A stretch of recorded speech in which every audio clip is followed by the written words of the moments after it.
Few figures in history evoke as much fascination and horror as Caligula, the Roman emperor whose reign from 37 to 41 CE was marked by extravagance, paranoia, and cruelty.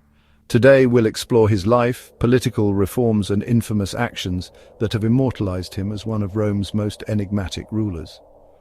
Born Gaius Julius Caesar Germanicus in 12 CE, Caligula was the son of Germanicus, a celebrated general, and Agrippina the Elder, granddaughter of Augustus. His nickname Caligula, meaning little boots, came from the miniature soldier's uniform he wore while accompanying his father on campaigns.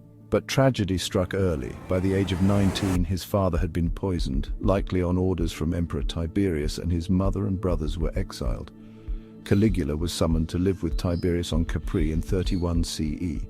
There he witnessed unspeakable cruelty and debauchery, experiences that likely shaped his later reign. When Tiberius died in 37 CE, possibly murdered by Caligula himself, the Senate hailed the 25-year-old as emperor. Caligula's early reign began with hope. He ended Tiberius's unpopular treason trials, recalled exiles, and lavished gifts on the Praetorian Guard. He even initiated public works like rebuilding temples and starting aqueducts such as the Aqua Claudia. He hosted extravagant games and festivals to win public favor. For a moment it seemed Rome had found a benevolent ruler.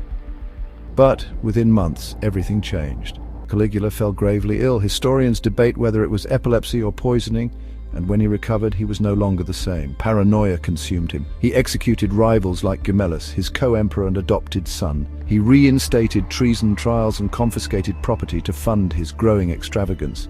Suetonius writes that he delighted in watching executions and tortures.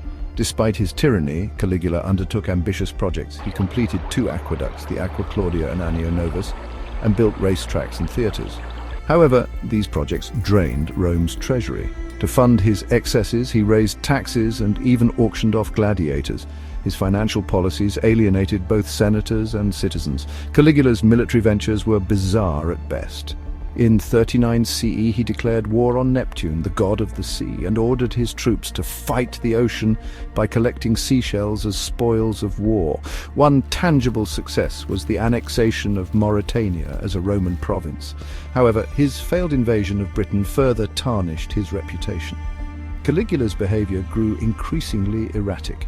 He appointed his horse, Incitatus, as a consul and built a floating bridge across the Bay of Baiae just to ride across it in triumph. He also declared himself a living god, demanding worship from Romans and ordering his statue placed in Jerusalem's temple, an act that nearly caused a rebellion. By January 41 CE, Caligula had alienated everyone from senators to his own Praetorian Guard. Led by Cassius Chaerea, conspirators assassinated him during a palace event. His wife Caesonia and infant daughter were also killed to prevent any claimants to the throne. In the aftermath, Claudius, Caligula's uncle, was declared emperor by the Praetorians.